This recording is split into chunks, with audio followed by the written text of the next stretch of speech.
Viewers, Pavithra Gowda ಮತ್ತು ನಟ ದರ್ಶನ್ ಅವರ ಪತ್ನಿ ವಿಜಯಲಕ್ಷ್ಮಿ ಅವರ ಜೊತೆ ಸೋಷಿಯಲ್ ಮೀಡಿಯಾದಲ್ಲಿ ಭಾರಿ ಕಾಂಟ್ರವರ್ಸಿ ನಡೆಯುತ್ತಿದೆ.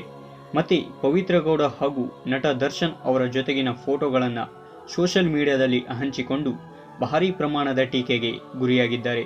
ಅಷ್ಟಕ್ಕೂ ಈ ಪವಿತ್ರ ಗೌಡ ಯಾರು, ಈ ಸಂಬಂಧವೇನು ಅನ್ನೋದನ್ನ ಈ ವಿಡಿಯೋದಲ್ಲಿ ತಿಳಿತಾ ಹೋಗೋಣ ಬನ್ನಿ. ವ್ಯೂವರ್ಸ್, ಪವಿತ್ರ ಗೌಡ ಇವರು ಮಾಡೆಲ್ ಹಾಗೂ ನಟಿ. ಈ ಪವಿತ್ರ ಗೌಡ ಮೊದಲಿಗೆ ಆಗಮ್ಯ ಎಂಬ ಕನ್ನಡ ಸಿನಿಮಾದ ಮೂಲಕ ಸ್ಯಾಂಡಲ್ವುಡ್ಗೆ ಕಾಲಿಡ್ತಾರೆ. ಬಳಿಕ ಛತ್ರಿಗಳು ಸರ್ ಛತ್ರಿಗಳು, ಪ್ರೀತಿ ಕಿತಾಬು ಹಾಗೂ ತಮಿಳಿನ 54321 ಸಿನಿಮಾಗಳಲ್ಲಿ ನಟಿಸಿ ನಂತರ ಸಂಜಯ್ ಸಿಂಗ್ ಅವರನ್ನ ಮದುವೆಯಾಗ್ತಾರೆ. ಆದರೆ ಇತ್ತೀಚೆಗೆ ಪವಿತ್ರ ಗೌಡ ಬಿಡುಗಡೆ ಮಾಡಿದ ಪೋಸ್ಟ್ಗಳಿಗೆ ಕಾಮೆಂಟ್ ಮೇಲೆ ಕಾಮೆಂಟ್ ಮಾಡುವ ಮೂಲಕ ಸಾಮಾಜಿಕ ಜಾಲತಾಣಗಳಲ್ಲಿ ಭಾರೀ ರಂಪಾಟ ನಡೆಸಿದ್ದಾರೆ.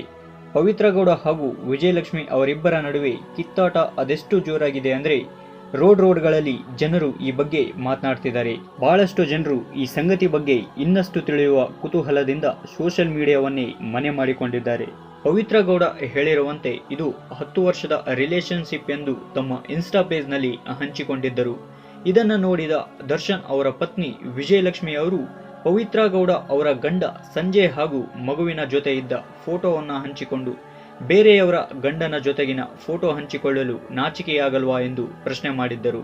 ಆದರೆ ದರ್ಶನ್ ಪತ್ನಿ ವಿಜಯಲಕ್ಷ್ಮಿ ಅವರ ಪೋಸ್ಟ್ಗೆ ಪ್ರತಿಕ್ರಿಯೆಯಾಗಿ ಪವಿತ್ರ ಗೌಡ ಇನ್ಸ್ಟಾಗ್ರಾಮ್ ಪೋಸ್ಟ್ನಲ್ಲಿ ಹಂಚಿಕೊಂಡಿದ್ದು ಕೆಟ್ಟದಾಗಿ ಕಮೆಂಟ್ ಮಾಡುವವರಿಗೆ ಎಚ್ಚರಿಕೆಯನ್ನ ನೀಡಿದ್ದಾರೆ. ತಮ್ಮ ದರ್ಶನ್ ನಡುವಿನ ಸಂಬಂಧದ ಬಗ್ಗೆಯೂ ಸ್ಪಷ್ಟತೆಯನ್ನ ನೀಡಿದ್ದಾರೆ.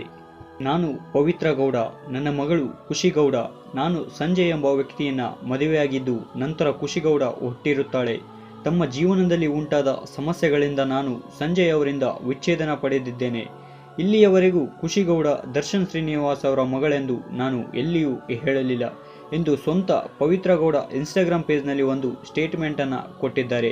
ಈ ವಿಷಯ ವಿಜಯಲಕ್ಷ್ಮಿ ಅವರಿಗೂ ಗೊತ್ತಿರುತ್ತದೆ ಎಂದು ತಿಳಿಸಿದ್ದಾರೆ. ಮತ್ತೆ ಪವಿತ್ರ ಗೌಡ ಹೇಳಿರುವುದಂತೆ ನನ್ನ ಜೀವನದ ಹಳೆಯ ವಿಚಾರಗಳನ್ನು ಹಾಗೂ ನನ್ನ ವೈಯಕ್ತಿಕ ಫೋಟೋ ಪೋಸ್ಟ್ ಮಾಡುವ ಹಕ್ಕು ಯಾರಿಗೂ ಇರುವುದಿಲ್ಲ. ಈ ಮೂಲಕ ನಾನು ತಿಳಿಸುವುದೇನೆಂದರೆ ನನಗೆ ಕಾನೂನು ಕ್ರಮ ತಗೊಳ್ಳೋ ಹಕ್ಕಿದೆ. ಆದರೆ ನಾನು ಈ ವಿಚಾರವನ್ನು ದೊಡ್ಡದು ಮಾಡುತ್ತಿಲ್ಲ. ಎಚ್ಚರ ಇರಲಿ, ಕಾರಣ ನಾನು ನನ್ನನ್ನು ಪ್ರೀತಿಸುವವರ ಜೊತೆಗೆ ಸಂತೋಷದಿಂದಿರಬೇಕೆಂದು ನಿಶ್ಚಯಿಸಿದ್ದೇನೆ ಎಂದು ಉತ್ತರ ನೀಡಿದ್ದಾಳೆ. ಆದರೆ ಈ ಸುದ್ದಿ ಸಖತ್ ವೈರಲ್ ಆಗಿದ್ದು ಇದರ ಬಗ್ಗೆ ಡಿ ಬಾಸ್ ಯಾವ ಸುಳಿವು ಕೂಡ ಬಿಟ್ಟಿಲ್ಲ. ಅದೇನೇ ಇರಲಿ, ಬೇರೆಯವರ ವೈಯಕ್ತಿಕ ಜೀವನದ ಬಗ್ಗೆ ಮಾತಾಡೋ ಹಕ್ಕು ಯಾರಿಗೂ ಇರಲ್ಲ. ಇದರ ಬಗ್ಗೆ ನಿಮಗೇನನ್ಸುತ್ತೆ ಕಾಮೆಂಟ್ ಮಾಡಿ ತಿಳಿಸಿ ಅಂತ ಹೇಳ್ತಾ ಈ ವಿಡಿಯೋನ ಇಲ್ಲಿಗೆ ನಿಲ್ಲಿಸೋಣ. ನಮಸ್ಕಾರ.